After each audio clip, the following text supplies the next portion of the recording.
She said, "I can't be with someone who has no future," and walked out like she was doing me a favor. I just said, "Okay."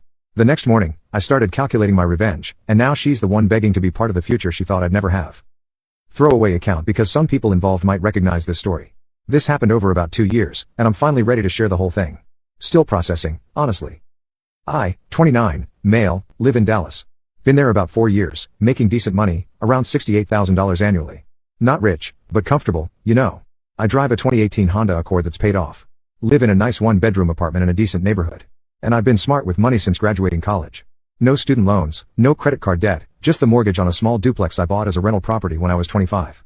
That duplex brings in about $1,400 monthly rent, while my mortgage payment is only $980. So, it's been a solid investment.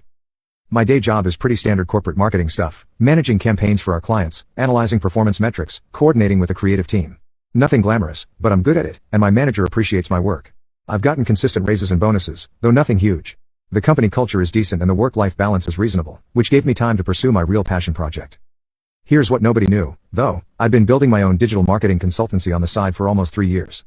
Started small with just one client, a local restaurant that needed help with their social media presence. Word of mouth grew from there. I was handling social media management, SEO optimization, website design, content creation, and email marketing campaigns for small businesses around the metro area, working nights and weekends, usually from 7 p.m. to midnight on weekdays and most of Saturday. The work was exhausting, but incredibly rewarding. I was learning more in my spare time than I ever did at my day job. Every client had different needs and challenges, which forced me to constantly expand my skill set. I taught myself advanced Google Analytics, Facebook advertising, content management systems, graphic design basics, and even some web development. My home office setup had evolved from a laptop on my kitchen table to a proper workspace with dual monitors, professional lighting for video calls, and a dedicated business phone line. My client roster had grown from that single restaurant to 12 regular monthly retainers, plus several project-based clients. I was generating about $2,800 monthly in recurring revenue with occasional project bonuses that could add another $500 to $800. The profit margins were incredible because my overhead was basically just software subscriptions and my time. The plan was simple: build up enough recurring revenue to quit my job and go full-time entrepreneur. I was being conservative about it because I'd seen too many people jump ship too early and crash and burn. Enter Ashley, 25. Met her at my coworker's engagement party about 2 years ago. Blonde, fit, works as a client relations specialist at some high-end jewelry store. Basically, she sells expensive rings and watches to rich guys and their wives. She was gorgeous and seemed fun initially. So, I asked her out. First few months were actually great. Good chemistry. She was charming when she wanted to be, and she seemed impressed that I owned rental property at my age. But red flags started popping up pretty quickly once the honeymoon phase wore off.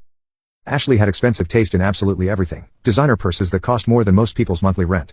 Always wanted to eat at the newest trendy restaurants where entrees started at $35. Constantly talking about her coworkers whose boyfriends drove BMWs and Mercedes and took them on ski trips to Colorado or beach vacations in Mexico. She followed all these lifestyle influencers on Instagram and would show me photos of expensive jewelry, designer shoes, and luxury handbags while making comments like, "This would look so good on me." Or, "I wish I could afford nice things like this."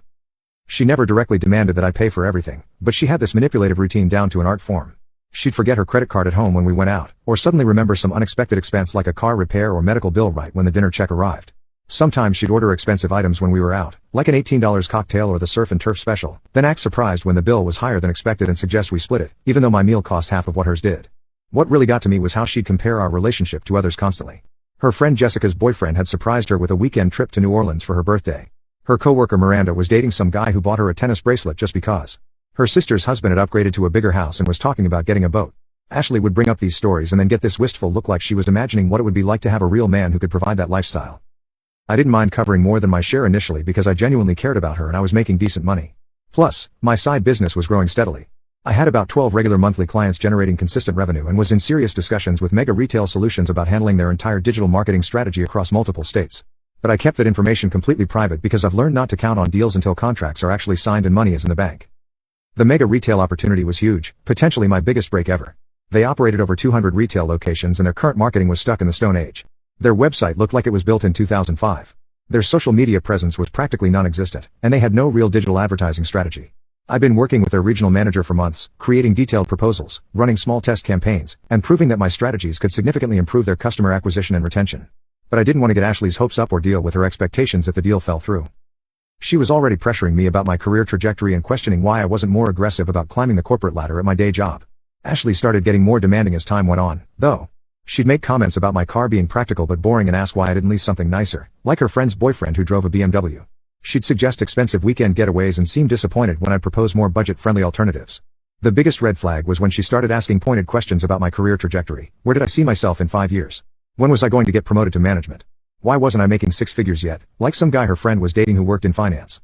I tried explaining that marketing wasn't always about climbing a traditional corporate ladder, that I was working on building something bigger on my own. But she'd just roll her eyes and say I was making excuses for not being more aggressive about advancing at my company. The irony was that my side business was already generating about $2,800 monthly in recurring revenue. I was on track to potentially replace my entire salary within 18 months if I could land a few bigger clients. But Ashley saw my evening and weekend work as me playing around with websites instead of focusing on my real career. She started making more direct comparisons to other guys she knew, her coworker's boyfriend who just got promoted to senior analyst, her friend's guy who started his own insurance agency, her sister's husband, who bought a new truck with cash from his construction business. I should have seen the writing on the wall, but honestly, she was the most attractive woman I'd ever dated. And I thought maybe she'd come around once she understood what I was building. Classic mistake of thinking you can change someone's fundamental values. The breaking point came in early March, and it was even worse than I expected. The end came on a Thursday evening when I was making dinner. Nothing fancy, just grilled chicken with roasted vegetables and rice. I actually enjoy cooking and I'm pretty good at it. But Ashley always acted like home-cooked meals were somehow beneath her standards. She preferred going out to restaurants where she could post photos of expensive food on her Instagram. She walked in from work looking absolutely furious. Didn't even acknowledge me or take off her coat. Just threw her designer purse down on the counter hard enough that I heard something inside it rattle. "We need to talk right now," she announced, standing there with her arms crossed and this look of disgust on her face. "Sure, let me just turn the heat down so dinner doesn't burn." "Turn it off completely. This conversation is way more important than whatever you're making." I knew that tone intimately. I'd heard it before when she was about to absolutely destroy some poor customer service representative who couldn't process a return without a receipt, or when she was complaining to restaurant managers about table placement or service speed. "Okay, what's going on?" I asked, turning off the stove and giving her my full attention. "I can't do this anymore, Ryan. I can't keep pretending that this relationship is going anywhere. I need to be with someone who actually has his life together and knows what he wants."